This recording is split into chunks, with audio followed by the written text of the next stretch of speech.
Comme le jour de la libération de prison de l'Admour HaZaken, Rabbi Shneur Zalman, le fondateur du mouvement Chabad, du mouvement Lubavitch. Et bien sûr, comme on connaît l'histoire, l'Admour HaZaken était lui-même un élève du Maguid de Mezerich et lui-même du Baal Shem Tov. Ça remonte dans les années 1760-70. Et puis, l'Admour HaZaken, au bout de 20 ans, où il était en train de diffuser et d'enseigner, de propager la chassidoute, la profondeur de la Torah, les enseignements de ses maîtres, le Maguid, le Baal Shem Tov. Et en ce moment-là, il y avait beaucoup de gens dans la communauté juive qui se sont opposés à ce que l'Admour HaZaken faisait, ce que l'Admour HaZaken diffusait. Et donc ils essayaient de toute manière pour pouvoir empêcher et arrêter l'Admour HaZaken de diffuser la chassidoute. Et jusqu'à que, comme on connaît l'histoire, ils ont fait des fausses accusations contre l'Admour HaZaken. C'est là où le gouvernement tsariste de l'époque est venu emprisonner l'Admour HaZaken. Il est resté en prison pendant 53 jours. Et puis le jour du 19 qui se lève, c'est là où il y a eu la grande délivrance, où l'Admour HaZaken a été libéré des prisons tsaristes. C'est un jour qui est très très important. On sait tous ce qui a été rapporté par les rabbéim, que en réalité cet emprisonnement n'était pas seulement quelque chose qui se passait dans ce monde-là, mais c'était aussi quelque chose de spirituel surtout.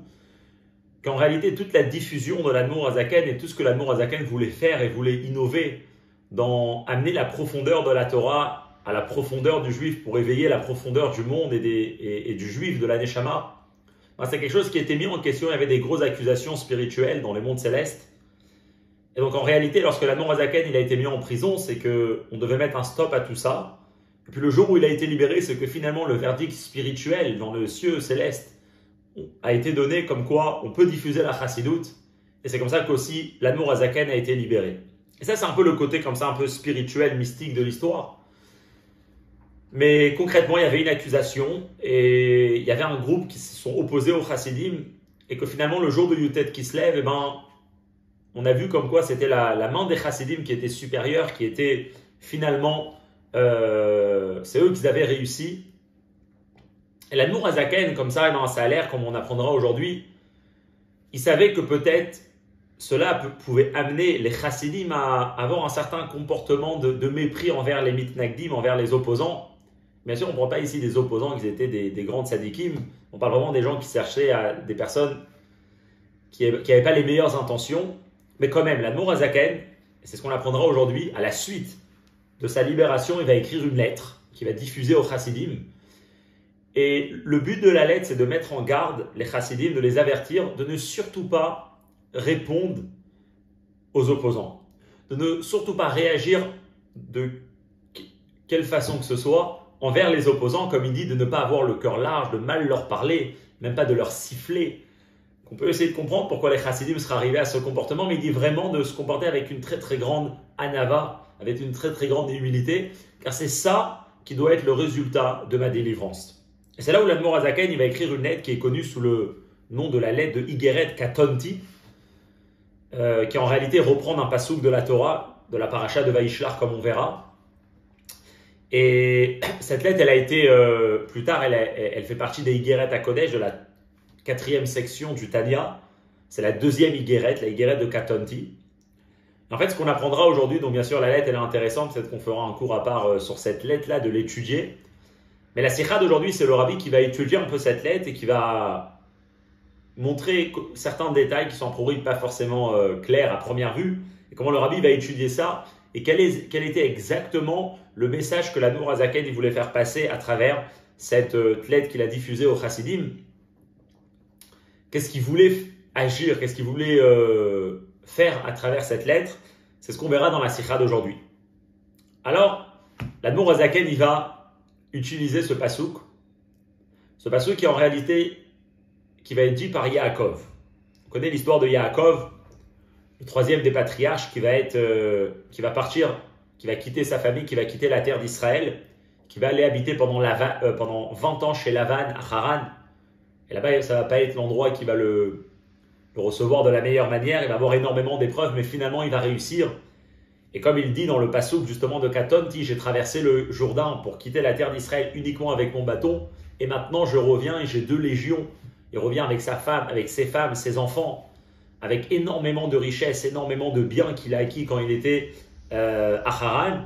Mais là, dans son chemin du retour, il apprend, comme on connaît l'histoire, qu'il va rencontrer son frère Esav. Et que pas forcément que son frère Esav, il attend avec les mains ouvertes, avec un grand sourire. Et là, la Torah, elle raconte comment Yaakov Vaïra, il va avoir peur. Et là, il va se tourner vers Hachem, il va dire, Dieu, le Dieu de mon père, le Dieu d'Abraham, le Dieu d'Yitzhak, qui me demande de retourner à la terre d'Israël. Alors qu'à Tonti Mikol HaChassadim, je suis devenu petit de toutes les bontés et de toute la fidélité que tu as eue envers moi. Et donc je prie à Dieu et je demande, le passouk d'après, Atzilenina, sauve-moi s'il te plaît, Miyadachi, de la main de mon frère, de la main de Esav. J'ai peur qu'il me tue. Et ça, c'est la prière de Yaakov. Et en réalité, l'Admor HaZaken, on verra qu'il va utiliser ce passouk-là pour justement être un message pour les chassidim, pour savoir comment eux, ils doivent se comporter maintenant à la suite de l'emprisonnement. Donc c'est une sikha qui est imprimée dans Chelek Raf, le 20e volume de l'Écoute Sichot, dans la paracha de Vaïshlach, la sikha de Vaïshlach, Yutet Kislev. On commence dans les mots. À la pasouk, sur le pasouk, Katonti Mikol HaChassadim ou Mikol Vegomer, je suis devenu petit de toutes les bontés et de tout, etc. Donc la vérité qui est rapportée dans la Torah. L'Admor HaZaken écrit dans sa Igeret HaKodesh, dans sa lettre sainte, qu'il va écrire à la suite de sa revenue de Saint-Pétersbourg, où là-bas il était emprisonné. Alors lorsqu'il revient, il écrit comme ça dans sa lettre, que à chaque bonté, chaque faveur que Dieu il fait avec une personne,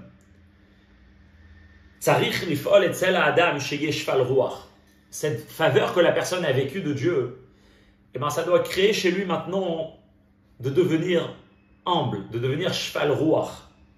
Pourquoi une personne doit avoir de la hanava et doit se travailler sur lui pour plus annuler son ego et plus être présent avec Dieu à la suite d'un grand miracle, d'une grande bonté que Hachem lui a fait?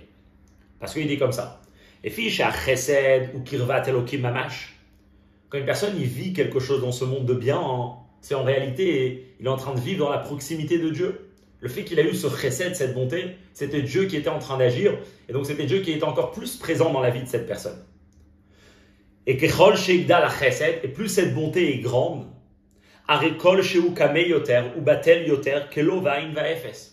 Plus la bonté elle est grande, plus Dieu est présent, et donc plus la personne se trouve dans une proximité de Dieu, dans une intimité avec Hachem, jusqu'à que vraiment, quand cette proximité elle est vraiment proche, le miracle il est très très grand, la personne il est vraiment devant Hachem, et à ce moment-là il doit se considérer que l'ego doit être complètement annulé, doit être complètement enlevé, et la seule chose qui doit être ressentie, c'est la présence de Dieu qui est vraiment présent là chez la personne. Ça c'est comment l'Admor HaZaken il explique comment on doit vivre notre vie, comment on doit voir le monde. Le monde il a été créé par Hachem, et donc du coup chaque chose qui se passe c'est une proximité d'Hachem, c'est un dévoilement d'Hachem à la personne, et plus cette chose elle est grande, plus Hachem il est proche de nous. Et alors, donc il dit ça en réalité c'est le pshat du pasouk. Velachen amar Yaakov katom timi kol hachasadim gomer shal yedei kol hachasadim she'asa kadosh baruch hu im Yaakov naase Yaakov katan be'enav vezehu habitul haba mitzad hakiruv. Donc Yaakov il dit je suis devenu petit de toutes les bontés que Hachem a fait. Qu'est-ce que ça veut dire? Puisque Yaakov il a vécu énormément de bontés, il était chez Lavan, dans l'endroit le plus dangereux pour lui, et finalement il est ressorti avec tellement de choses comme on a dit. Donc Yaakov il a vécu énormément de chassadim, il dit le résultat de tout ça, c'est que moi maintenant je suis devenu petit, moi maintenant je suis dans une anava qui est très très grande. C'est comme ça qu'Yaakov il se regarde, que c'était le résultat de tout ce qu'il a vécu. C'est ce qu'on appelle dans des mots de chassidut, le bitoul, l'ego qui va être annulé du fait que mitzad hakiruv, qu'on ressent la présence de Dieu. Donc la première explication, Katon Timikol HaChassadim, comment l'Admor HaZaken il explique, c'est Yaakov qui est en train de dire que par tous les chassadim qu'il a vécu dans sa vie jusqu'à maintenant, et ben maintenant il se sent vraiment, Katon est vraiment petit parce qu'il se sent vraiment unifié avec la présence de Dieu, et donc sa propre personne elle est complètement mise de côté, ses propres envies, c'est vraiment ce qu'Hachem il veut et ce que Dieu veut de moi. Ok. Ça, c'est une explication que l'Admor HaZaken y ramène, et bien sûr, ce qu'il est en train de faire ici, l'Admor HaZaken, c'est qu'il est en train de dire à ses chassidim que ça aussi, c'est comment on doit réagir qu'à la suite de toutes les bontés que Dieu nous a fait. qu'on a été sauvé, que la diffusion de la chassidoute, on peut le faire maintenant, et que moi je suis sorti de prison, alors nous aussi c'est ça le comportement qu'on doit avoir envers nous-mêmes et donc envers le monde autour, d'être avec une très très grande anava, une très très grande humilité. Maintenant il y a une autre explication sur ce pasouk. Pirouche Rashi à la pasouk. Rashi aussi, il commente ce pasouk de Katonti Mikol HaChasadim. Qu'est-ce que Rashi dit? Qu'en réalité, Yaakov ici, il est en train de dire la chose suivante. Nitma'atu sruyotai al yeda chasadim ve'aemet she'asitaimi. Yaakov, il se tourne vers Hachem et il dit que de toutes les bontés que j'ai vécues jusqu'à maintenant, de toutes les faveurs que tu m'as fait, eh ben, tous les mérites que j'aurais pu avoir par mes bonnes actions, ils ont tous diminué, ils sont tous partis, ces mérites-là. Pourquoi? Parce que ces mérites, c'était quelque part le prix de cette bonté que Hachem il a fait avec moi. Et alors? Il dit, les kachaniyare. C'est pour ça que Yaakov, il dit Hachem, c'est pour ça que j'ai peur. De quoi j'ai peur? Shema, misheiftartani, nitlachlachti bechet, veigromli, leimaser beyadesav. Yaakov, c'est écrit dans la Torah qu'il a peur. Il dit, pourquoi il a peur? A priori, Yaakov, on sait qu'au début de la parashat Vayetse, Hachem, il lui promet. Et il lui dit, je suis avec toi, je te garderai où tu iras, je te ramènerai vers cette terre. Donc Yaakov, il dit, comment ça se fait que j'ai peur finalement que je vais rencontrer Esav? Parce qu'il dit comme ça, vu que j'ai eu énormément de bonté depuis que Hachem tu m'as promis pendant 20 ans, peut-être que ces bontés ont fait que j'ai plus de mérite pour me protéger. Et d'un autre côté, c'est vrai que toi Hachem, tu m'as promis que tu vas toujours être avec moi. Mais peut-être que moi, j'ai été sali, c'est-à-dire j'ai été endommagé, si on peut dire, par le fait que j'ai commis des chètes, j'ai commis des fautes. Et puisque j'ai commis des fautes, c'est ce qui a annulé la promesse que Hachem m'a fait. Et maintenant, je vais aller rencontrer Esav. Je suis dans un danger, je suis dans un risque. Donc Hachem, je prie que malgré que j'ai plus de mérite, et malgré que peut-être, j'ai pu commettre des fautes, quelque chose qui a fait que ta promesse, elle s'est annulée, quand même que tu me protèges et que tu me sauves des mains de Esav. Ça, c'est comme ça que Rachid explique Katonti Mikol HaChasadim. Que Katonti, c'est une description de l'état dans lequel Yaakov il se trouve actuellement. Alors pourquoi Rachid explique comme ça? Parce que bien sûr, ou Pshuto Shel Mikra, ou Balevaer, il vient expliquer Madoua Bikesh Yaakov Ma'akadosh Baruch Hu Atzil Lenina Gomer, Lachar Shaita Be'ado Avtacha Mefureshet, Ushmarticha Gomer Veyeimach. Oui, la question elle se pose quand on lit que Yaakov, il est en train, dans la Torah, on est en train de raconter son histoire, il est en train de demander à Dieu, sauve-moi de la main de Esav. La question se réveille. Pourquoi tu as peur que Esav va te faire du mal? Hachem t'a déjà mis une promesse au début de la parashat Vayetse, et je vais te garder, et je suis avec toi. Mais Faresh Rashi il explique, chez Ayazé, pourquoi il a eu peur? Parce que peut-être que depuis la promesse, effectivement, Yaakov il a commis des fautes, et ces fautes-là ont fait que la promesse elle s'est annulée. Et maintenant Yaakov il va rencontrer ça, il est dans un danger, donc il demande à Hachem d'être protégé. Donc on a deux explications. L'explication de l'Admour Azaken, que Katonti, c'est le résultat de Yaakov, comment il se sent et comment il s'est travaillé sur lui à la suite de tous les miracles qu'il a vécu.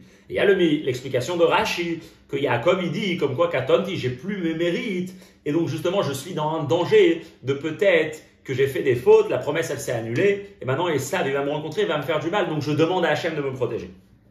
Ça c'est Rashi.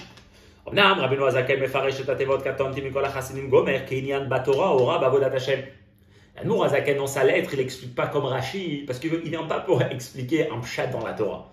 Ce n'est pas une lettre qui a un commentaire sur la Torah, c'est une lettre qui a un message pour le peuple juif. Il a un message pour les chassidim. Et qu'est-ce qu'il veut leur dire là-bas? Il veut leur donner un enseignement pour la vie. Et donc lui, il est en train d'utiliser le pasouk de Katonti en tant que quelque chose qui peut apprendre un message personnel, un message qui sera lié et qui concernera chacun du peuple juif. Et c'est quoi effectivement le message qu'il veut transmettre à chacun?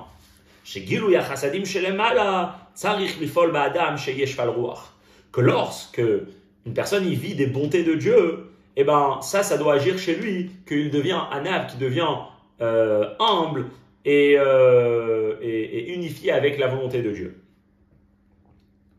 Ok. Donc on a Rashi qui veut expliquer l'histoire de Yaakov.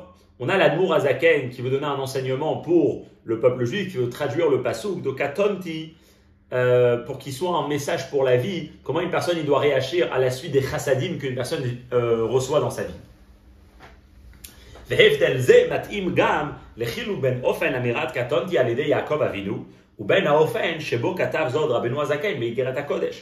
Bien sûr, cette différence, donc là, comment chacun va expliquer le pasouk, ça va être en réalité Rashi vient nous expliquer l'histoire de Yaakov. Et donc on verra que selon la situation dans laquelle Yaakov il se trouve, la bonne manière d'expliquer, c'est comme Rashi l'explique. Et selon l'intention de l'Admour Azaken dans sa lettre, et ben c'est aussi comme ça qu'il faut expliquer, comme l'Admour Azaken il a expliqué. Pourquoi? Yaakov amarzol bederech tfila ou bakasha, beomdo bema'amad ou matzav shel sakana, ou biyoto yare mipnei esav. Velachen yesh levaer et atam al pardo val bakashato chulu. C'est quoi l'état de Yaakov quand il est en train de dire ce pasuk? Rachid vient expliquer l'histoire. Yaakov, il est dans une situation très dangereuse, où il va bientôt rencontrer une personne qui veut le tuer. Et donc en réalité, ces mots de Katonti, ils servent de prière, ils servent de supplication, de demande à Hachem, que Hachem, il l'aide dans cette situation-là. C'est pour ça que Rachid explique quelle est la raison qu'il a eu peur alors qu'il avait une promesse, parce qu'il a peur que Nitlach Tibechet. Donc ça, c'est l'état de Yaakov quand il est dans un risque. Et donc, Katonti, c'est une prière, c'est une demande à Hachem. Mais l'Admour Azaken, il ne va pas expliquer qu'ici, a priori, c'est une prière qu'il a et c'est une demande qu'il a parce qu'il se trouve dans un risque. Parce qu'à priori, la situation de l'Admour Azaken, elle est totalement différente de la situation dans laquelle Yaakov Avinu se trouvait. Comme il dit ici. Aval Rabbeinu Azaken katav et haïgeret achar biato mi Petersburg. L'Admour Azaken, il écrit cette lettre après qu'il revient de Saint-Pétersbourg, c'est-à-dire après qu'il a été sauvé justement d'un danger. Il a déjà passé cette étape d'être dans un danger et de prier à Hachem. Donc, le sens de cette lettre, Hachem, bien sûr, déjà, c'est de remercier Hachem, mais c'est surtout, comme on l'a dit au début du cours, c'est c'est de mettre en garde et d'avertir les chassidim, de leur dire la chose suivante, comme il ramène les mots de la lettre, je viens pour faire cette grande déclaration, cette grande chose que je veux transmettre à tout Anash, que à la suite de cette immense bonté que Hachem il nous a fait, les biltirum les bavam, que leur cœur ne va pas s'élever sur le cœur des gens qui leur en font du mal, de ne pas leur parler mal, de ne pas leur siffler comme on a dit.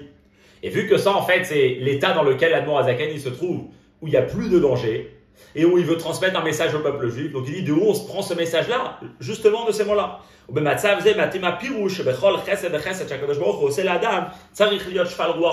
là l'explication des mots elle est bien, que dans chaque montée qu'une personne fait avec la personne, une personne il doit à la suite de ça être un cheval roi beaucoup. Donc qu'est-ce qu'on a vu ici? On a vu ici deux explications différentes sur un pasouk. Un, c'est l'histoire de Yaakov. L'autre, c'est l'histoire de l'Admour Azaken. L'histoire de Yaakov, c'est Yaakov qui se trouve dans un danger avant d'aller rencontrer quelqu'un qui veut le tuer. Et donc, les mots, ça va être une prière, une demande à Hachem. Et dans ces mots, il justifiera, si on peut dire, sa peur et sa crainte. Et donc, il demandera à Hachem par le fait que peut-être, il a commis des fautes qui lui ont annulé sa promesse. Et on a une autre explication qui est l'Admour Azaken, qui n'est pas dans un état de danger. Au contraire, il est déjà sorti du danger. Il a pris son emprisonnement. Hachem, il a déjà aidé. Et donc, il explique que ce pasuk Katonti, c'est pas la situation dans laquelle il se trouve, mais c'est surtout le travail que maintenant il doit faire sur lui. Et surtout, il écrit au chassid le travail que chaque chassid doit faire, de être dans un état de petitesse, de être dans un état de l'annulation de l'ego et d'humilité devant tous les chassidim que Hachem a fait à l'Admour Azaken et au chassidim de façon générale. Ok. Mais dans cette histoire, il nous doit de comprendre quelque chose qui soulève une grande question.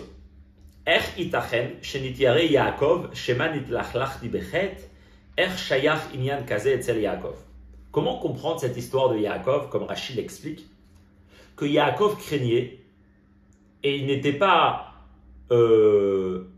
il ne s'est pas satisfait, si on peut dire, de la promesse qu'il avait, parce qu'il avait peur que cette promesse a été annulée. À cause de quoi? À cause de peut-être que Yaakov avait fauté. Comment on peut se dire que Yaakov, il pensait de lui qu'il avait fauté? Bien sûr, on se rappelle la sira qu'on a pris il y a 2 semaines en Parashat Toldot. Il ramenait là-bas du Tanya. Les patriarches, c'était des gens qui étaient Merkava, qui étaient une charrette pour la volonté de Dieu. Ce qui veut dire que pas seulement les Avot, c'était des personnes qui faisaient la volonté de Dieu, mais que leur personne intérieure, leur volonté, leur désir, leur façon de penser, leur façon d'interagir avec le monde intérieurement, tout ça, c'était tout lié avec la volonté de Dieu. Il n'y avait rien d'autre à l'intérieur d'eux que la volonté de Dieu. Et donc, on peut trouver chez Yaakov une faute. Une faute, c'est contre la volonté de Dieu. Mais vu que Yaakov, il fait un avec Hachem et intérieurement aussi, comment Yaakov, il peut se dire que peut-être j'ai fait une faute et donc j'ai plus la promesse d'Hachem? Yaakov, il fait pas de faute. Et c'est pas, bien sûr, on peut dire, c'est peut-être la Hanava, c'est pas de la Hanava de ne pas se connaître. La Hanava, c'est quelqu'un qui se connaît. Et la différence entre une personne qui fait une faute et qui ne fait pas une faute, elle est vraiment très grande. Donc quand on a une personne comme Yaakov, comment il peut même se douter que peut-être il a commis une faute? Le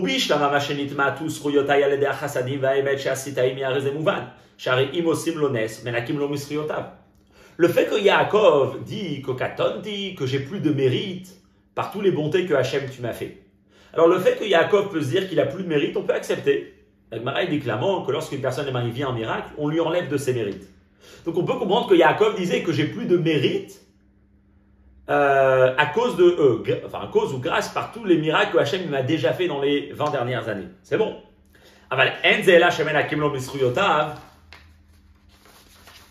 Aval lo shenasekan inyan shel chet agorem et bitul aftachat Hachem.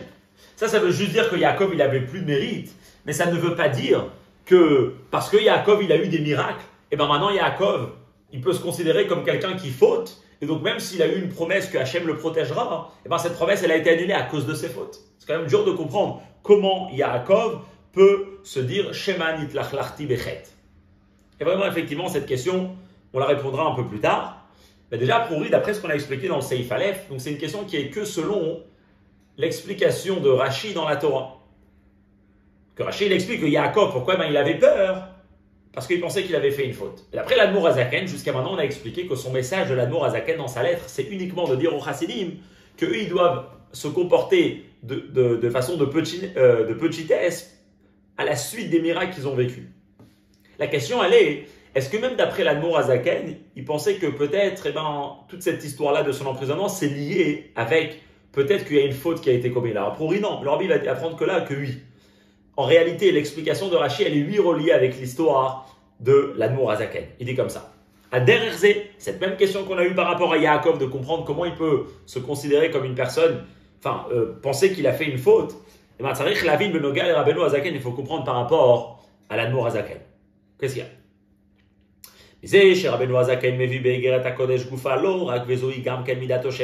Comme on a dit, a priori, le message essentiel de l'Admour Hazaken, c'est de dire que comme Yaakov il s'est comporté à la suite, que comment l'Admour Hazaken il traduit, que Yaakov à la suite de tous les chassadim, il s'est considéré comme un katon, il était dans un ava, dans cheval rouar. Alors ça, pour lui, c'est le message qu'il veut dire l'Admour Hazaken au chassadim, que nous aussi on doit se comporter d'une manière de Hanava comme Yaakov, mais il ne dit pas seulement ça. À la suite de ça qu'il explique que Yaakov s'est senti un cheval rouar meod, et la gamme est à hemshech bepirouch aktuvim. Il est aussi en train d'expliquer l'histoire. Il n'est pas juste en train de s'arrêter sur le pasouk, en train d'utiliser le pasouk en tant qu'un enseignement pour comment lui doit se comporter à la suite de l'emprisonnement, comment les chassidim doivent se comporter à la suite de l'emprisonnement. Mais il est aussi avec ça, avec son commentaire à lui, en train d'expliquer l'histoire de Yaakov et l'histoire que Yaakov il avait peur. Et il dit comme ça. Et c'est justement pourquoi Yaakov s'est justifié sur le fait qu'il craignait sa rencontre avec Esav. Et comment ça se fait qu'il ne s'est pas contenté? Et ça lui a pas suffi la promesse de Dieu que Dieu lui a dit clairement que je serai avec toi. Il dit l'Admour Hazaken, c'est la raison suivante.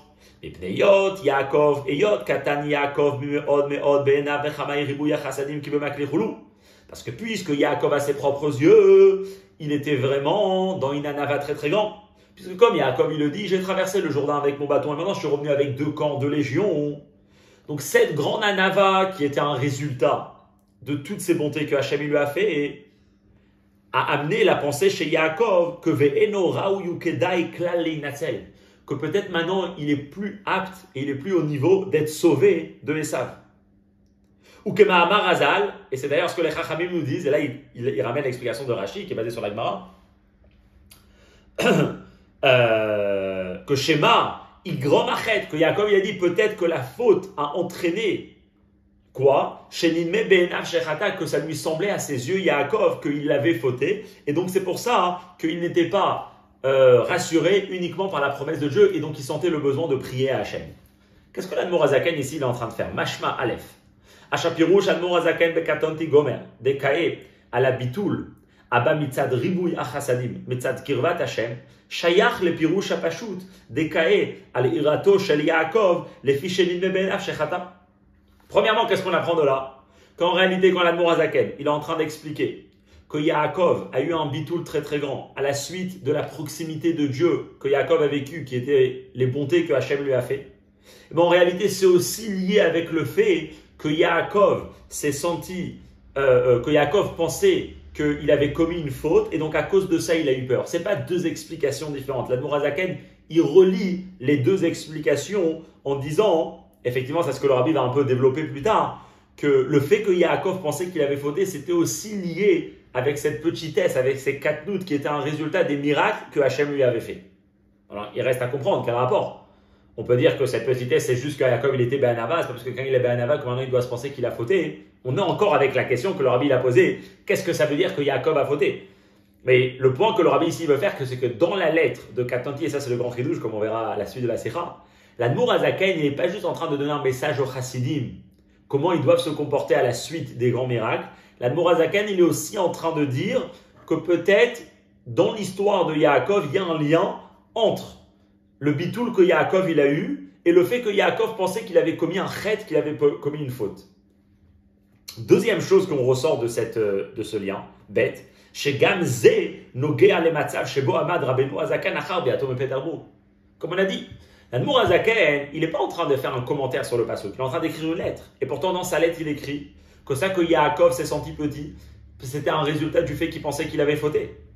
Et puisque l'Admor Hazaken est en train d'adapter ça à sa situation, il faut dire que l'Admor Hazaken, il se dit que toute cette crainte que Yaakov il est en train de ressentir, et cette peur que Yaakov il a, que la promesse ne sera pas réalisée, et bien peut-être c'est effectivement ce que l'Admor Hazaken est en train de voir dans sa propre vie maintenant, à la suite de son emprisonnement. Et effectivement, ça demandera une question, parce que pour elle, à la suite de l'emprisonnement, ça y est, c'est terminé. Donc on verra exactement qu'est-ce qui se passe plus tard dans la Sikha.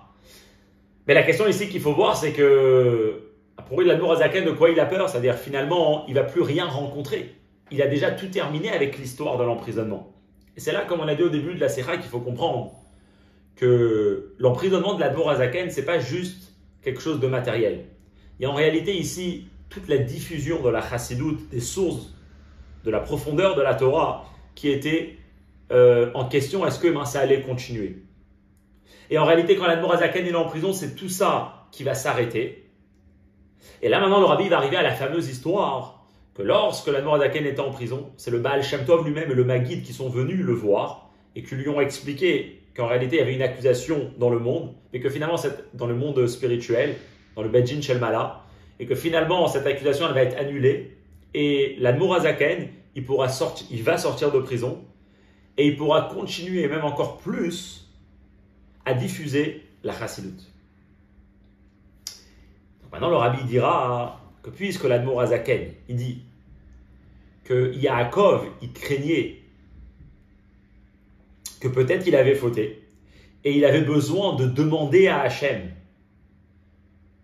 que Hachem l'aide pour qu'il puisse rencontrer Esav et qu'il puisse être protégé, ben il faut dire que c'est la même chose avec l'Admor Hazaken. L'Admor Hazaken, il va être promis du Baal Shem Tov et du Maguid, que quand il va sortir, eh ben, il réussira à diffuser la chassidoute. Mais en réalité, l'Admor Hazaken, quand il dit qu'Atant, il est en train de dire que lui aussi, il est dans un état où il n'est pas sûr que peut-être ça va se réaliser, malgré qu'il y a une promesse. Comme Yaakov, que malgré qu'il y avait une promesse, il avait peur. Et qu'est-ce qu'il faudra dire? Que de même que Yaakov, de quoi il avait peur s'il y a une promesse? Parce que Shema nitlach lachti bechet.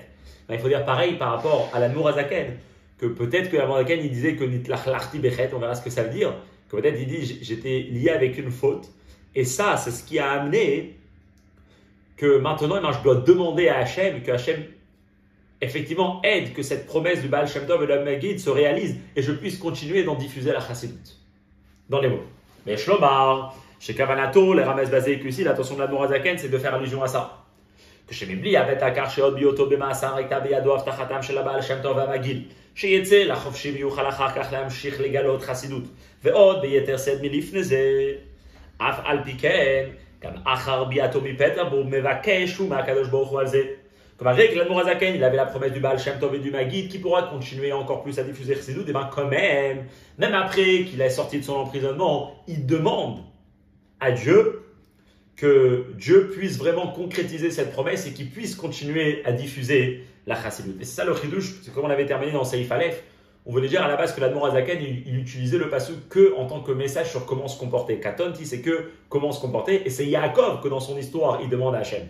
D'après l'explication ici, le rabbi apprend que toute la lettre de Katonti, c'est aussi une demande et un souhait et une supplication que l'Admour HaZaken, il est en train de tourner vers Hachem.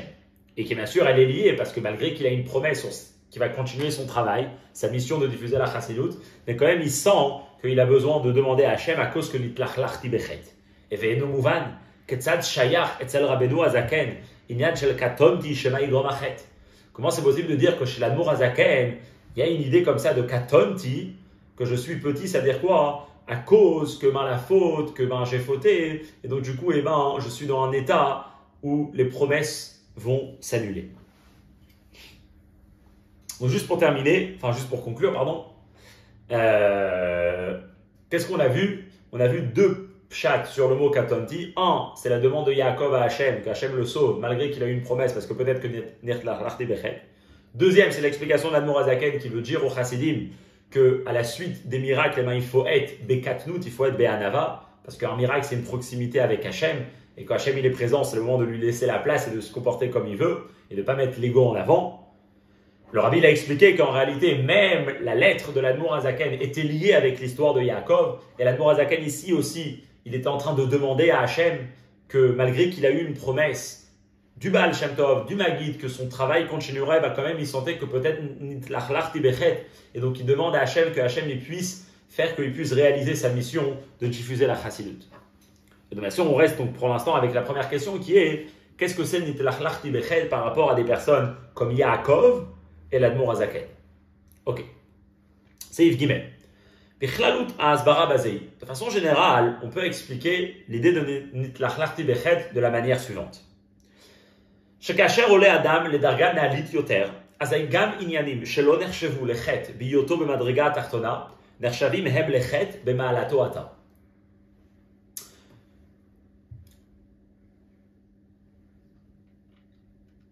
Quand une personne, il est en train de servir Dieu, et donc bien sûr, on parle ici d'un travail personnel de la personne, il y a certaines choses qu'à une certaine étape de sa vie, à une certaine étape de son service de Dieu, on peut dire que c'est rien du tout ces choses-là. C'est même pas des fautes. Mais par contre, quand la personne elle évolue, on peut dire ces choses-là, effectivement, c'est pas quelque chose qui est apte à toi. Et sur ça, c'est considéré comme une faute par rapport à ton état de maintenant. Comme si on pourrait dire, il y a un enfant de 10 ans, il y a un enfant de 20 ans. On ne peut pas dire que ce qu'on demande à un enfant de 10 ans, c'est ce qu'on demande à un enfant de 20 ans. Et quand une personne elle a 20 ans, on peut lui reprocher certaines choses qu'à 10 ans, ce n'était pas du tout considéré comme des fautes, mais à 20 ans, c'est lui considéré comme quelque chose de négatif. Mais c'est plus que ça. Parce que dans cet exemple, si une personne à 10 ans, il est un bon enfant de 10 ans, et à 20 ans, c'est un bon enfant de 20 ans, alors à 20 ans, il ne peut pas faire les choses qu'il faisait à 10 ans. Mais à 20 ans, on ne peut pas lui dire pourquoi à 10 ans, tu as fait ces choses-là. En fait, il n'a pas encore de lien, il n'a pas de lien a priori avec les choses qu'il a fait quand il a 10 ans. Mais dans le service de Dieu, ça marche un peu plus profond. C'est-à-dire, quand une personne, il fait quelque chose, il y a quelque chose qui l'accompagne toute sa vie de cet acte qu'il a fait, de cette action qu'il a fait. Et donc, du coup, le rabbi va apprendre comme ça. Ve'apshat bazeh, eno rak she'im yaseh ata ma'aseh ze mechadash yeh ze chet, she'en ze chidush gadol kol kach. On n'est pas uniquement en train de dire que si, quand une personne il évolue dans son service de Dieu, il fait des choses que dans une autre période de sa vie, ça ne serait pas considéré comme des fautes. Mais s'il les fait aujourd'hui, c'est lui considéré comme une faute. Ça, c'est sûr que c'est quelque chose de normal. Quand une personne, elle évolue, et en même temps, ses actions, elles évoluent. Donc, il ne peut pas faire des choses qu'avant, ce n'était pas considéré tellement grave. Et c'est plus que ça. C'est de dire la chose suivante. Et la sha'amase akodem, shekvar naasa, shebishat asiyato lo haya nershav lechet. וממילא היה שייך אצל יעקב ואצל רבנו הזקן, הנה אתה במדרגתו העליונה דנים אותו עליו וצריך לשוב עליו בתשובה. C'est plus que ça. C'est que quand une personne, il a atteint un niveau, on peut lui dire la chose suivante. Que des choses que tu as fait dans ta vie auparavant, aujourd'hui, la personne, il a besoin de faire teshuva sur ces choses-là. A priori, il ne les a pas fait aujourd'hui. Mais puisqu'il les a fait avant, l'action qui a déjà été faite auparavant, qui n'était pas considérée quelque chose de négatif, quelque chose de chet, de péché dans l'état dans lequel la personne se trouvait à cette période, mais aujourd'hui, il y a un résultat, il y a quelque chose qui reste de cette action-là, que dans le niveau dans lequel la personne se trouve aujourd'hui, eh ben, il a besoin de faire Teshuvah parce qu'il est encore lié avec ça. Toute cette idée-là, elle est basée sur une idée du Perek Raftet, du Tanya. Très intéressant, comment c'est possible que David Amelech il dit que ma faute elle était constamment devant moi. À un certain moment il a fait Teshuvah et c'était terminé. Et l'idée elle dit que non, qu'il y a un inyan que constamment on doit faire Teshuvah sur quelque chose qu'on a fait même dans le passé, parce que quand on monte de niveau, on nous demande de travailler sur ces choses-là du passé qui nous accompagnent encore aujourd'hui, même si dans le passé c'était pas quelque chose de négatif. Rabbi ramène aussi ça du prix Etzraïm, c'est intéressant là-bas, il ramène par rapport à certains tzadikim, on ne va pas rentrer dedans maintenant, mais c'est très intéressant là-bas d'étudier les sources qu'il ramène. Et donc comme ça, on peut peut-être expliquer comment l'Admour Azaken, comment Yaakov Avinu, ils peuvent dire Shemanit lach tibechet. Ils ne sont pas en train de dire qu'ils ont fait une faute, c'est pas possible, mais ils sont en train de dire que puisqu'ils ont avancé dans leur avodat Hashem, puisque Yaakov il a évolué dans son approchement avec Dieu, bah, du coup des choses qu'il avait fait avant qui n'étaient pas tellement graves par rapport à l'état, le niveau dans lequel il était, et ben aujourd'hui, dans le niveau dans lequel il est encore attaché à ça, et sur ça, ça peut causer que la promesse va être annulée. Alors là, Daïnen Zemaslik, le Rabbi ne veut pas accepter cette explication pour Yaakov et l'Admour Azaken. Pourquoi? Des enemet shebishat maaseh lo haya zechet, et que ve'afal piken ba'aliyato kechet yechashem. On accepte l'idée qui est discutée dans Tanya, qu'il y a des choses qu'au moment où on les fait, c'est pas quelque chose qui sont considéré comme une chet. Pendant que la personne elle monte de niveau, et ben ça peut cette même chose-là être considérée comme quelque chose de chet d'un péché. אבל בהכרח לומר שגם בשעת מעשה היה זה שלא בתכלית כדבעי.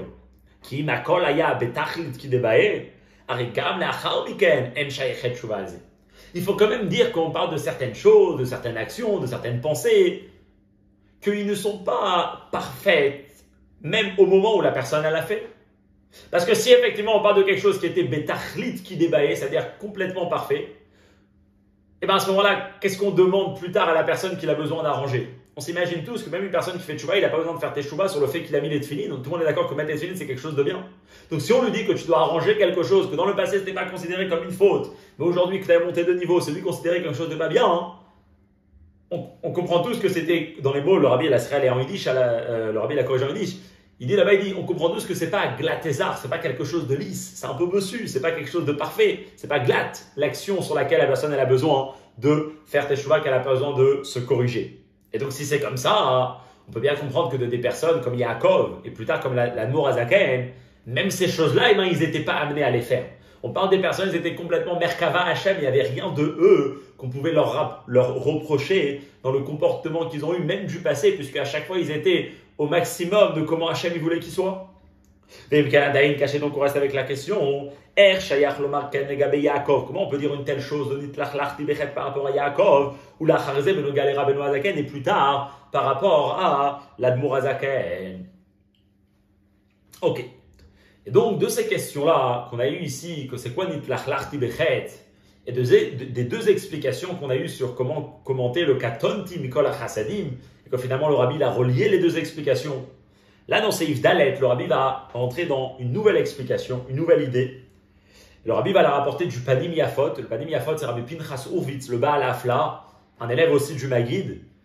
Le Panim Yafot, c'est un commentaire sur le Chumash. C'est intéressant, c'est une des personnes qui sont, et donc c'est un contemporain de l'Admour Azaken, puisque c'est un élève du Maguid. Et l'Admour Azaken, il le ramène à quelques occasions, il le ramène dans ses Mahamarim. C'est vraiment rare parce que dans les Mahamarim, les personnes qui ramenaient, c'était en général des générations précédentes, ou bien du Maguid, de son maître, ou bien du Baal Shem Tov, mais pas de ses amis, de sa Chaboura. Et lui, c'est vraiment comme ça une personne, le Baal Afla, le Sefer Amakné. Et lui, il a un commentaire là-bas dans son commentaire sur le Chumash, où il explique aussi le pasuk Katonti Mikol HaChasadim. Et il donne une nouvelle explication. Et le Rabbi, d'abord, dans Seif Dalet, dans la première partie du Seif, il va discuter son explication. C'est un peu des mots comme ça de Kabbalah ou de Chassidut, et on va essayer de les expliquer avec l'aide de Dieu. Alors, Seif Dalet. Yuvan, pour comprendre cette notion-là qu'on parle par rapport à l'Admour Azaken, par rapport à Yaakov, par rapport à Nitlach Tibechet, par rapport à le fait que l'Admour Azaken il sort de prison et pourtant il a besoin de demander à Hachem que sa mission et que son engagement dans le travail de la diffusion de la Chassidut demain il puisse aboutir à quelque chose et puisse continuer même encore plus fort. Comment on va comprendre tout ça?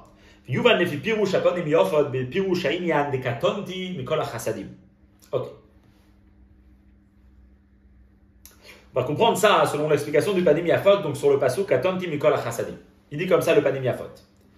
Ba'aliyot aneshamot me'olam le'olam na'ale mimenu. Share tzadikim en lahem menucha chulu shenemar yelchu mechayil el chayil. Là-bas, le Panim Yafot, il va discuter du service de Dieu des tzadikim. Et quand on parle ici d'un tzadik, on parle bien sûr d'un erkulam tzadikim, on est tous, tout le peuple juif c'est des tzadikim. On parle ici d'une personne que c'est un tzadik, c'est-à-dire une personne qui est uniquement dans le bien, une personne qui a un travail uniquement dans la Kedusha, uniquement dans Dieu, mais qu'à chaque fois, puisque Dieu il est infini, donc le service de Dieu de sa personne il est infini, donc combien il va être proche d'Hachem. Donc là-bas, le Panim Yafot, il dit qu'un tzaddik, lorsqu'il passe d'un monde à un autre monde, quand il veut dire d'un monde, il veut dire, c'est-à-dire d'un service de Dieu d'une certaine manière, à un service de Dieu, à un attachement à Hachem beaucoup plus profond de comment il était avant. Bien sûr que tout le monde évolue, et doucement, doucement, chaque personne, une minute, à chaque seconde, on évolue de la seconde d'avant. Mais s'il parle vraiment quand une personne, il passe d'un monde à un autre monde, c'est-à-dire vraiment, dans le mot de Chassidut, Aliyah Sheben Aror, une Aliyah qui n'a pas qui a aucune comparaison avec ce qu'il était avant. Souvent, on donne l'explication de ça par rapport, par exemple, à Rabbi Zera qui devait apprendre le Talmud de Yerushalmi à la suite du Talmud Babli. Et pour lui, l'étude, c'était pas juste une étude, mais c'était vraiment qu'il rentrait dans le monde du Babli, il rentrait dans le monde de Yerushalmi. Mais que ces deux mondes-là, ces deux mondes différents, sans rentrer dans tous les détails. Et donc, il passait de Talmud Babli à Talmud Yerushalmi. C'est deux manières totalement différentes, une évolution beaucoup plus haute qu'avant, même si avant déjà, hein, il était en train d'évoluer dans la Kedusha, dans le service de Dieu. Alors, il dit comme ça, hein, le Panim Yafot, que lorsque on passe comme ça d'un monde à un autre monde, il est kodem sheolim, le olam anale yoter, avant qu'on passe au monde supérieur, arihem chosrim le katnut. Eh ben, on revient à un état de petitesse, de katnut. Comme c'est expliqué là-bas dans le Chinuch Katan. Chinuch Katan, c'est l'introduction de l'Admour Azaken à Sha'ar HaYichud VaEmuna, à la deuxième section du Tanya. Là-bas, l'Admour Azaken, il parle de cette notion que c'est écrit que Sheva Yipol Tzadik, un tzadik qui tombe 7 fois avec Kam et il monte. Et là-bas, il explique qu'en réalité, avant de monter, on est obligé de descendre. Alors là-bas, il va un peu le relier ces deux endroits-là. Donc l'explication du Panim Yafot avec ce que l'Admour Azaken il explique dans son introduction, donc dans Chinuch Katan, son introduction à Sha'ar HaYichud VaEmuna.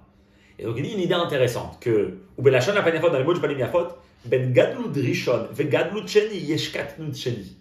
Qu'entre une gadlut rishon, entre une hauteur première et l'auteur deuxième, qu'a priori ils se suivent. Et encore une fois, on ne parle pas d'une personne qui, on ne parle pas ici de la notion de yerida letzorech aliyah. Yerida letzorech aliyah, c'est pas une personne qui était dans une gadlut rishon, c'était une personne qui se trouve bas et on lui dit de l'endroit où tu es bas, c'est pour aller très très haut. Là, on parle d'une personne qui est déjà dans Gadlut Rishon, il est déjà actif, il est déjà en train d'évoluer. Et pourtant, là, il veut aller encore dans un monde beaucoup plus élevé. Mais plus que ces deux Gadlut complètement différentes, il dit le Panim Yafot qu'on est obligé de passer par une étape qui s'appelle Katnut Sheni. Une étape de petitude. Une étape de petitude par rapport à ce qu'on va atteindre. On ne peut pas aller d'une Gadlut à une autre Gadlut. On va expliquer après, il va donner un très bel exemple dans la note 15. C'est au Pirouch à Pasou Katanti Gomer. Comme Aliyot, Yaakov Shala Mechutz La'eretz Israël, il est Kodem Aliyah Yaetz Lo Katanti. Selon ça, il explique une nouvelle explication dans Katanti, il dit comme ça. Yaakov, ici, il faut comprendre le contexte. Comme maintenant, on a parlé qu'il sortait de la vanne, qu'il avait rencontré Esav. Mais il y a ici, il faut comprendre le contexte. Yaakov, il a vécu jusqu'à maintenant en dehors d'Eretz Israël. Il était en Chutz La'aretz. Là, maintenant, il rentre en Eretz Israël, un autre monde, le monde d'Eretz Israël. Et donc, en réalité, Yaakov, il allait atteindre une nouvelle Aliyah, une nouvelle élévation dans son service de Dieu. Et bien maintenant, la période qu'on est en train de discuter avant qu'Yaakov il va rencontrer Esav, c'est une période où Yaakov il se trouvait dans l'état de Katnut, qui est entre la première Gadlut et la deuxième Gadlut. Et alors là maintenant, on va comprendre pourquoi dans cette étape-là, Yaakov il avait besoin de prier à Hachem et de lui demander qu'il le sauve de Esav. Parce que dans cette étape de Katnut, qui est l'intermédiaire entre deux mondes différents que la personne elle vit dans sa propre vie, eh ben, c'est une période qui est très sensible. C'est une période qu'il faut prendre énormément de précautions parce que la personne, elle est justement en train de changer de monde. Il va expliquer comme ça. Maintenant, on va comprendre pourquoi Yaakov il demande « S'il te plaît, Hachem, sauve-moi de la main de mon frère, de la main de Esav. » C'est-à-dire, כיוון שלאחרי ההבטחה, וכן אחרי העליות הקודמות, היה אצלו העניין דקטנות נזקקו להצילנינה. Parce que puisque là, il était en train de passer d'une élévation à une autre, et c'est vrai qu'il avait une promesse, c'est vrai qu'il avait reçu énormément de choses, mais justement, ces promesses-là, c'est pour l'amener Yaakov à des élévations très très hautes. Mais le processus de comment ça passe quand on veut passer dans un monde, dans un univers complètement différent, ben on a besoin de passer par un katnout, et ça, c'est l'état dans lequel Yaakov il se trouve avant de rentrer en Eretz Israël. Et donc, dans cette étape-là, il a besoin de faire attention. On va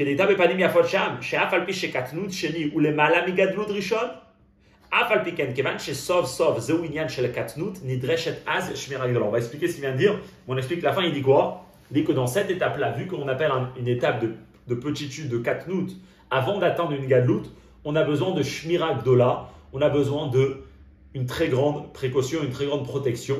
Donc Yaakov qui se trouve dans cette étape-là, il va rencontrer Esav les forces du mal, et bien là il a besoin d'être protégé par Hachem, donc il a besoin plus d'aide que d'habitude. Juste pour expliquer un peu, parce que ça a l'air un peu comme ça des idées de Chassidut, des idées de Kabbalah un peu abstraits, mais vraiment ici il y a une idée tellement importante dans la vie. Et le Rabbi en bas il donne une très belle explication, après on va la lire dans les mots, et il dit en réalité ce qu'il va parler, le Rabbi va donner un exemple dans l'étude, et après on peut vraiment l'apprendre dans énormément de domaines.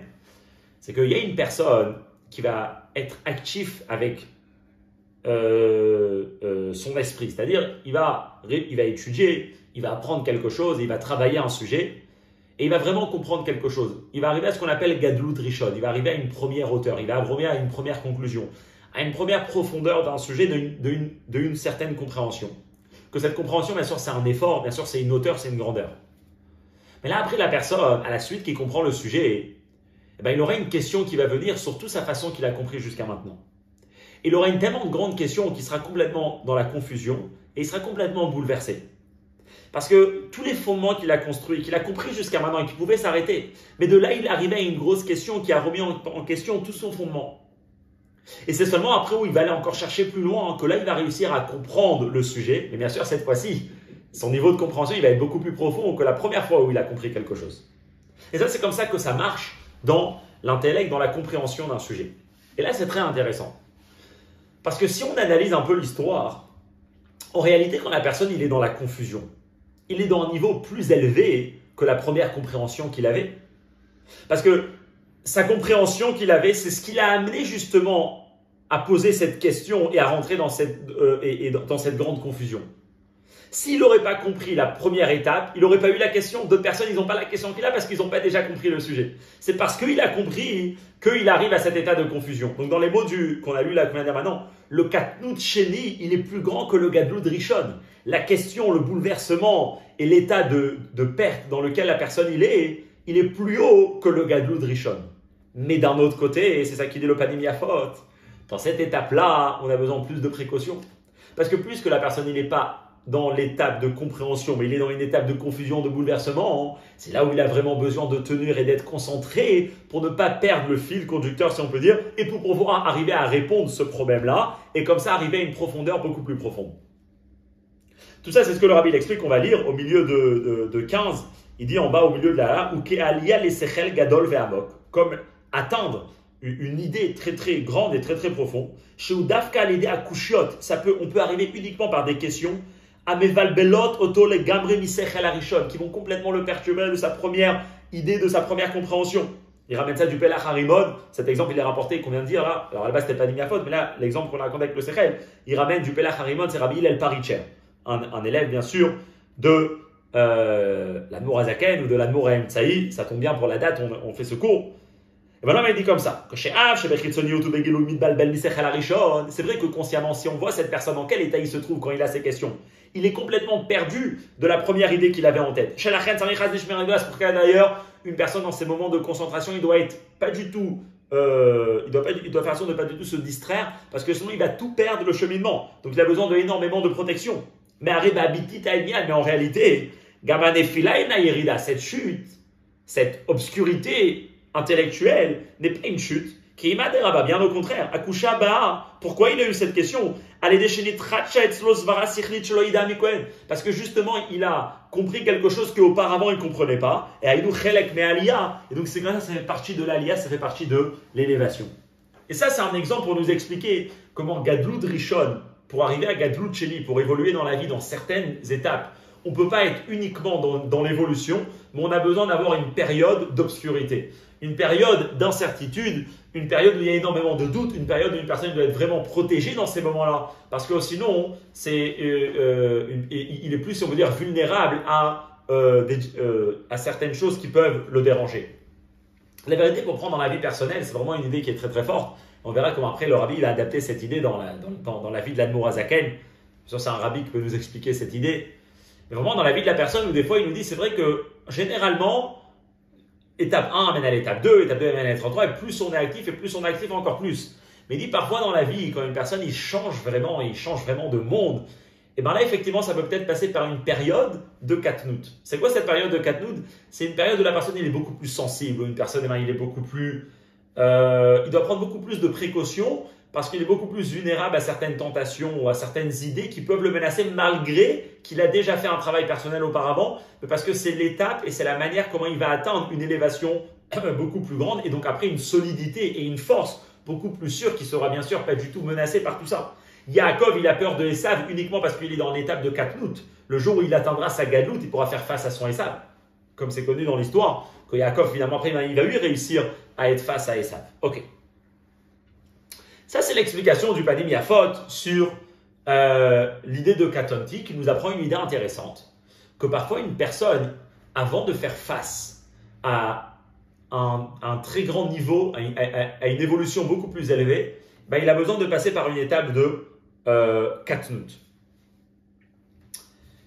Donc de là, qu'est-ce qu'il va faire le rabbi dans la parenthèse? Et c'est là le rabbi où il va répondre à la question, d'essayer de comprendre comment ça peut répondre à Nitlachlachti Bechet. Alors il dit comme ça. On avait expliqué tout à l'heure qu'en réalité, il faut expliquer.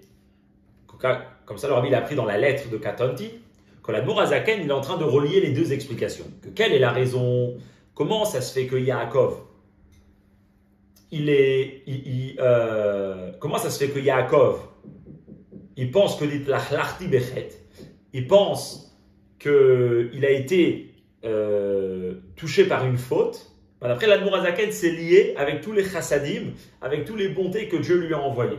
Alors, le rabbi va expliquer comme ça, et en même temps, il va répondre comment on peut dire une faute chez l'Admour Hazaken ou chez le Yaakov. Et d'abord, il va expliquer là par rapport à Yaakov.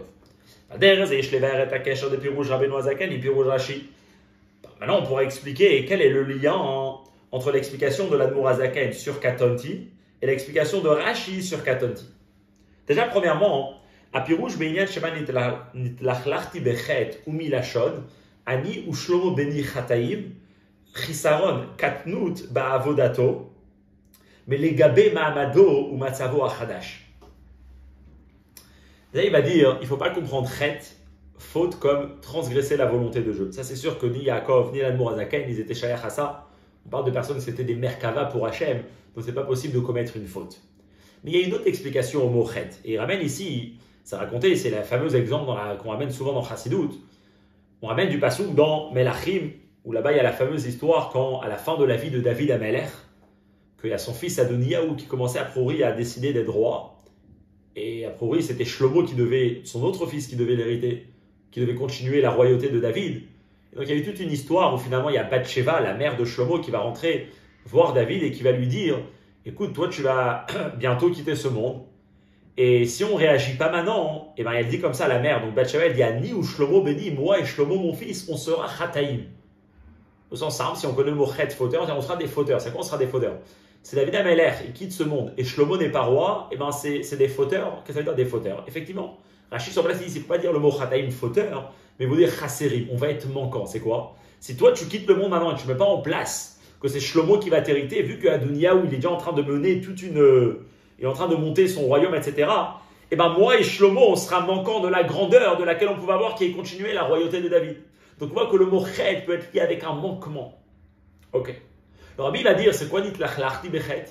C'est lui possible, chez Yaakov et donc on va voir plus tard, chez l'Admour Hazaken, on peut considérer qu'il y a eu un manquement, mais pas un manquement parce qu'ils ont mal fait quelque chose, un manquement parce qu'ils font face à quelque chose de beaucoup plus élevé de comment ils étaient jusqu'à maintenant. Et c'est là qu'il va expliquer. L'Admour Hazaken, il a expliqué, et c'est là où ça va être lié, le Nitlachlachti Bechet de Rashi, avec l'explication de l'Admour Hazaken. C'est quoi katonti mikol chasadim? Que quand une personne, il vit des bontés de Dieu, il est en train d'avoir une proximité. Et parfois, une personne, quand la bonté elle est énorme, il a une proximité de Dieu vraiment très forte, où il est dans une intimité complète avec Hachem. Jilan Mourazaken, c'est ce que Yaakov, et là comme ça, mais il explique sur Yaakov, il était en train de vivre. Yaakov, une fois qu'il a eu toutes ses bontés, il dit à Hachem, katonti mikol chasadim. C'est pas juste que j'ai plus de mérite. Tous ces chassadim ont fait que maintenant, moi, je suis face à toi d'une manière que j'ai jamais eu, que jamais été jusqu'à maintenant. Et donc, à Tonti, peut-être que je ne suis pas au niveau d'être adapté à cette présence de Dieu dans ma vie. Pas parce qu'il y a quelque chose qui a manqué dans ma vie, mais parce que justement, tu t'es dévoilé à moi. Donc, du coup, dans l'état maintenant dans lequel je suis, j'ai peur que peut-être je ne suis pas au niveau de service de Dieu. Et ça n'a rien à voir avec une faute. Ça a à voir, est-ce que la personne, il fait le travail d'être à la mesure de la présence de Dieu que quand Dieu il s'est dévoilé à lui, dans les mots. Vezegoufa, et ça même qu'on ressent achet, c'est-à-dire ça même qu'on ressent un manquement. Et là, on relie le mot nitlachlachti bechet avec le mot katnout. Katnout, c'est une petitesse, c'est-à-dire c'est une considération de petit, de manque et de pas grand devant quelque chose de plus grand. C'est quoi l'explication? Vezegoufa ou mechamad ribouya chasadim shasa kadosh baruch hu im Yaakov. עוררו אצלו לא רק שנטמעו זכויותיי, אלא שעבודת השם שלו גופה היא עתה בבחינת קטנות וחיסרון. Le fait que Yaakov a vécu tellement de faveurs de Dieu, c'est ce qui a fait que pas seulement que nitma'u zchuyotay comme on disait avant, mais plus que ça, que maintenant peut-être son service de Dieu, il lui manque quelque chose, c'est-à-dire שכמצד קרבת אלוקים ביתר שאת מלפנים, צריכה גם עבודת השם להיות ביתר שאת מלפנים. ואם עבודתו אינה כן, הרי הוא בבחינת ירידה או נפילה וקטנות. Yaakov, il sert Dieu avec toutes ses forces. Mais Yaakov, il dit comme ça à Hachem.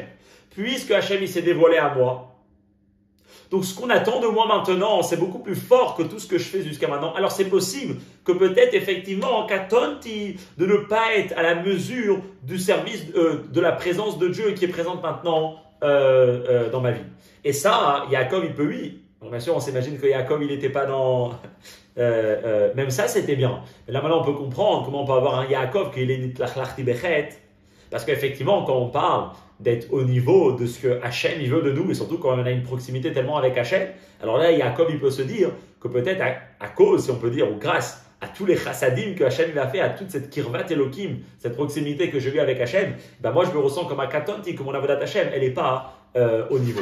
Et comme ça, le rabbi, il explique comment Yaakov, il pouvait dire Shema nitlachlachti bechet.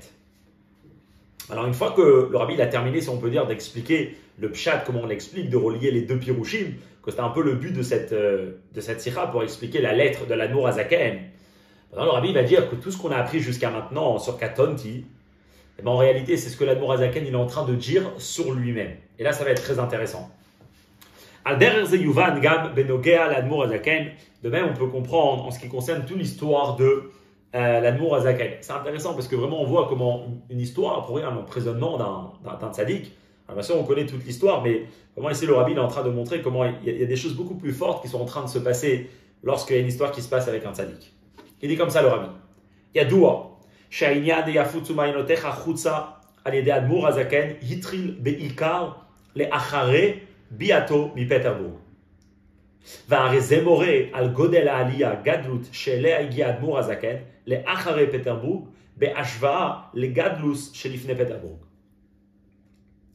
Et une fameuse sikha du Rabbi Rachab, où là-bas il parle longuement de la grandeur du Yutet qui se lève, et ça va être rapporté aussi dans l'Ikouté d'Iborim que le Rabbi cite en bas. D'ailleurs, c'est intéressant, celui qui est intéressé tout au début de l'Ikouté d'Iborim, vraiment ça nous raconte toute l'histoire du Yutet qui se lève.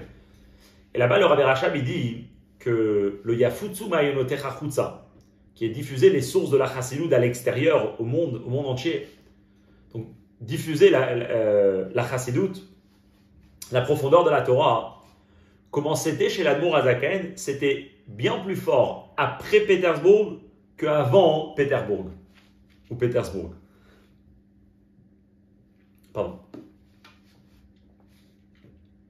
Il dit comme ça, le Rabbi Rachab, il dit que quand on voit, et c'est intéressant, c'est dans un cours entier, mais dans les Mahamarim de l'Admour Hazaken, avant qu'il a été emprisonné, après qu'il a emprisonné, c'est vraiment pas du tout les mêmes Mahamarim.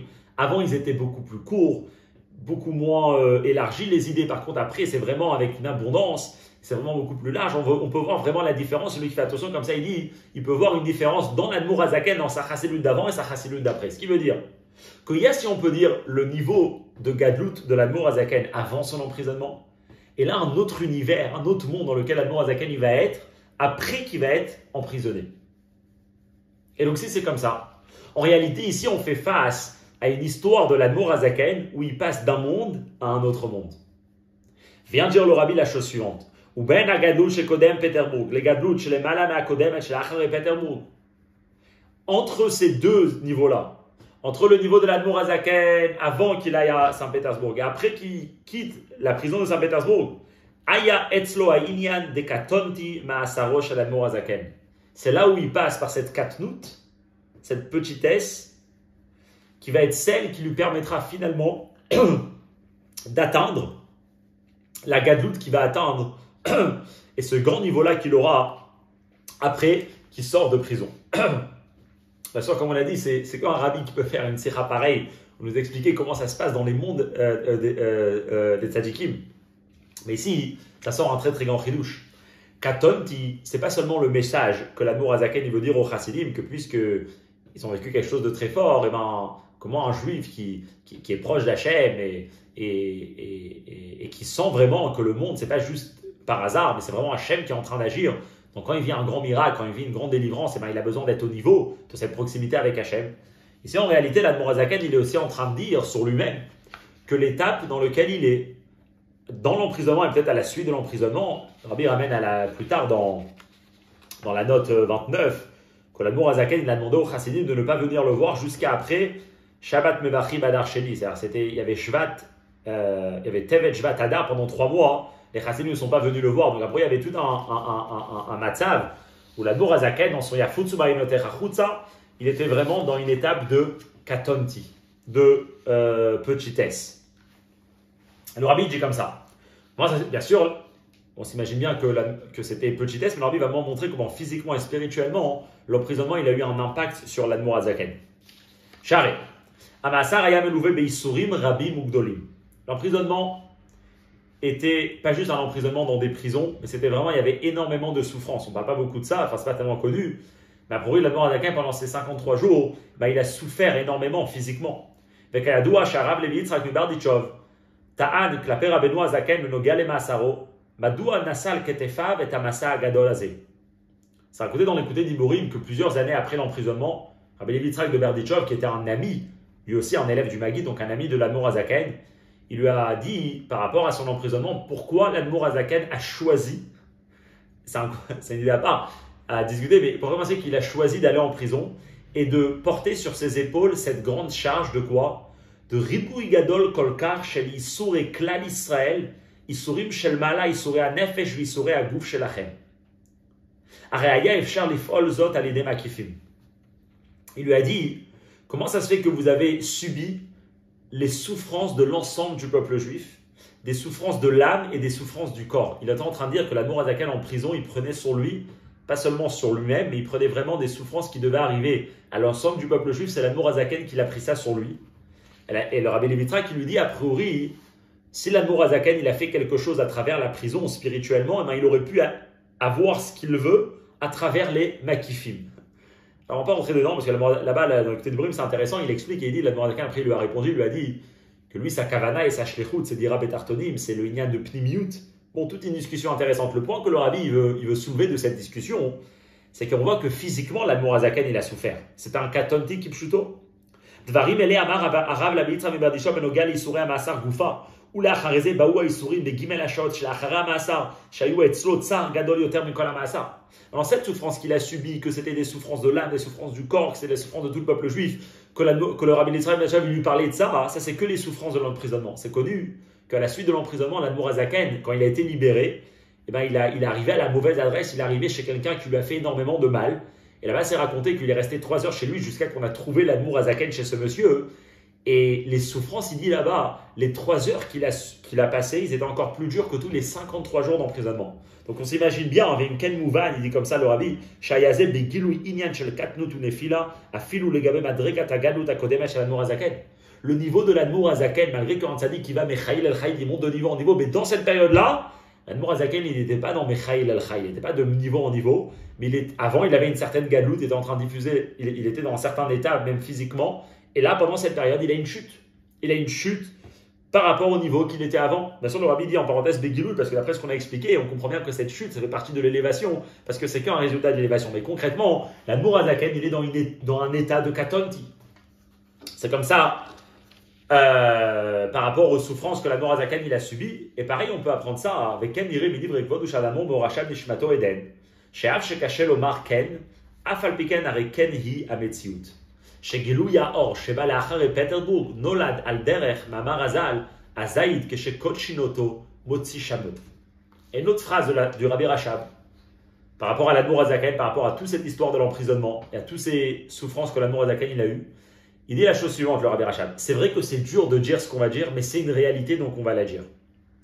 Et quand on voit ce que l'Admour Azaken a commencé à enseigner, a commencé à écrire, il a commencé à apprendre à la suite de son emprisonnement, le Gilouy Or, le dévoilement de lumière de la Chassidoute, qui s'est passé à la suite de Yutet Kislev, on peut le comprendre uniquement selon une phrase qui est rapportée dans la Gemara, qu'une olive, lorsqu'on la presse, elle fait sortir son huile. Qu'est-ce qu'il veut dire le Rabbi Rachab, au sens simple? Que cette lumière qui a pu sortir de l'Admour Azaken était possible uniquement par le pressoir que l'Admour Azaken il a pu passer dans sa vie. Alors le Rabbi va apprendre, comme chaque exemple, c'est précis, il veut dire que puisque une olive, quand on l'écrase, elle sort son huile, donc c'est quand le moment où l'olive elle a été écrasée, c'est le moment de l'emprisonnement. Donc il veut dire que le Rabbi Rachab ici, il est en train de dire que tu veux comprendre l'emprisonnement spirituellement, quel impact il avait sur l'Admour Azaken, et ben c'est comme une olive sous le pressoir. Et il est comme ça. Mais Machal Zemouvan de cet exemple peut comprendre qu'au moment de l'emprisonnement, lorsque l'olive est pressée, et ben chez l'Admour Azaken, c'était un état de petitesse, de katnout, même par rapport à ce qu'il était avant. Le Rabbi précise, parce que dans l'idée, on n'est pas habitué à ce langage. Quand on dit habituellement, un tzaddik, c'est que dans l'évolution, on ne peut pas s'imaginer une katnout chez un tzaddik, puisqu'il est toujours actif de avancer dans le chemin de Dieu. Est-ce que le Padim Yafot, il nous a appris que parfois certaines élévations qui sont vraiment extraordinaires, qui n'ont vraiment aucun rapport avec qui la personne était avant, eh bien, ils doivent passer par un état de katnout. Donc il va dire, de cet exemple-là, on peut apprendre que l'Admour Azaken était dans une katnout par rapport à ce qu'il était avant d'être en prison. Pourquoi? בעת קדישת הזית, כאשר הזית מונח תחת הקורה, אין בידו אף אחד מבית המעלות. אין בו המעלה דלעתיד, שהרי עדיין להוציא את השמן שיכול להאיר את כל העולם. ומאידך, אין לו מעלתו הקודמת, כאשר היה פרי, שהרי גם שלפני הקדישה עדיין לא היה אפשר להשתמן בשמן למאור, הרי היה אז פרי מאכל, מה שאין כן בזמן שקודשין הזית, מאבד הוא גם מעלה זו. L'olive sous le pressoir, c'est le pire état de l'olive. Il y a l'olive avant qu'on la presse, c'est un fruit. Après qu'on la presse, on peut récupérer une huile avec laquelle on pourra faire des grandes choses, éclairer le monde entier. Donc d'un côté, avant qu'on la presse, c'est vrai qu'elle n'a pas de l'huile, mais on peut la manger, c'est un fruit entier. Après qu'on la presse, alors bien sûr, c'est tout l'huile avec quelque chose, on peut faire quelque chose de très cher, quelque chose de très fort.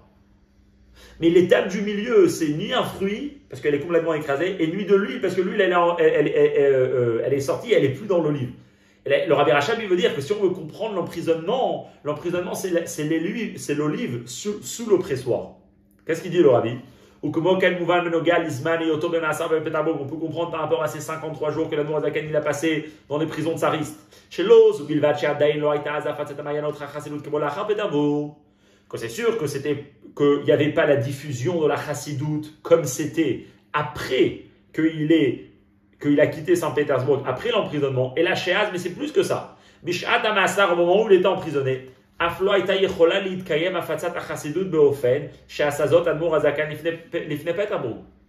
L'Admour Azaken ne pouvait pas du tout diffuser la chassidoute, en tout cas, c'est sûr, pas du tout au même niveau qu'il faisait avant qu'il rentre en prison.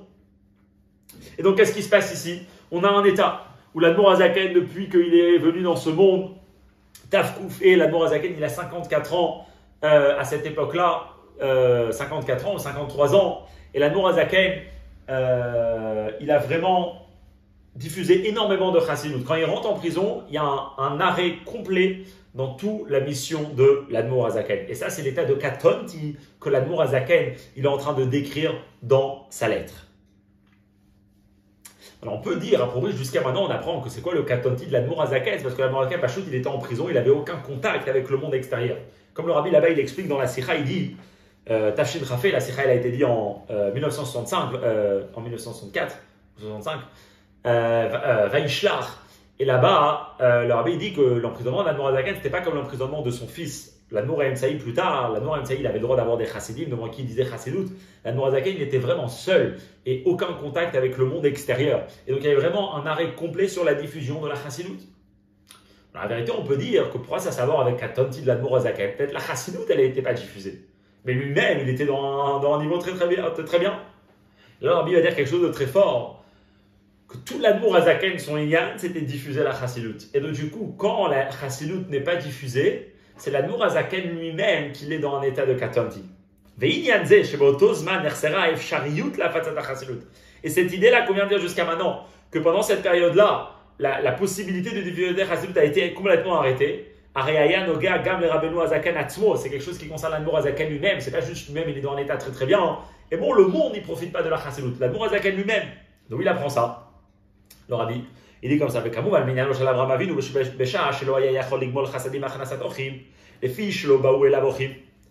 fameux Rashi dans Parashat Vayera, où Abraham Avinu, c'est le 3e jour de sa Brit Mila, et il est vraiment en souffrance, il est vraiment épuisé, et pourtant il va aller chercher des invités. Dieu à la base, il avait rangé le soleil, comme ça il avait sorti le soleil pour qu'il fasse très très chaud, les gens ne sont pas dehors dans le désert. Et pourtant, il y a Abraham, il est sorti là-bas, on apprend, on dit qu'Abraham, c'était pour lui une plus grande souffrance de ne pas avoir des invités plutôt que la souffrance de la Brit Mila. Et donc c'est pour ça qu'Abraham allait aider les autres, Abraham pour aller aider d'autres personnes, s'il ne le faisait pas, c'était une plus grande souffrance que lui, sa propre souffrance à lui. Qu'est-ce qu'il veut dire de là, le Rabbi?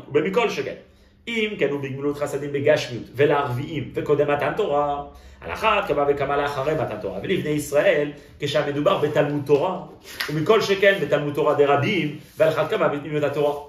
Donc si déjà chez Abraham, lorsqu'on est en train de parler de faire une bonté matérielle à des personnes qui ne font pas du tout partie de son peuple, à des bédouins, des arabes du désert, des personnes qu'il ne connaît pas du tout, et on est avant le don de la Torah, quand on est après le don de la Torah, et on parle d'aller faire une bonté au peuple juif, et on parle d'une bonté qui est liée avec, pas seulement physiquement, mais aussi liée avec l'étude de la Torah, et pas seulement une étude de la Torah à une personne, mais une étude de la Torah d'un public, et en particulier que c'est une étude de la Torah de diffuser la chassidut, la reine Katav Katonti, c'est pour ça que l'Admour Azaken, il a dit Katonti, que c'était sur lui-même en réalité qu'il était en train de dire, je suis dans cette étape-là de Katonti, comme Yaakov qui vit cette katnout entre l'élévation, avant l'élévation qu'il va avoir d'aller en Eretz Israël, ben c'est ce que l'Admour Azaken il est en train de vivre quand il est là-bas dans les prisons. Et de là, ça sort qu'en réalité, à travers cette lettre, l'Admour Azaken, il est en train d'avertir les chassidim, ça c'est sûr, comme on a dit au début de la Sécha, mais il est aussi en train de dire que lui-même, il est dans cette situation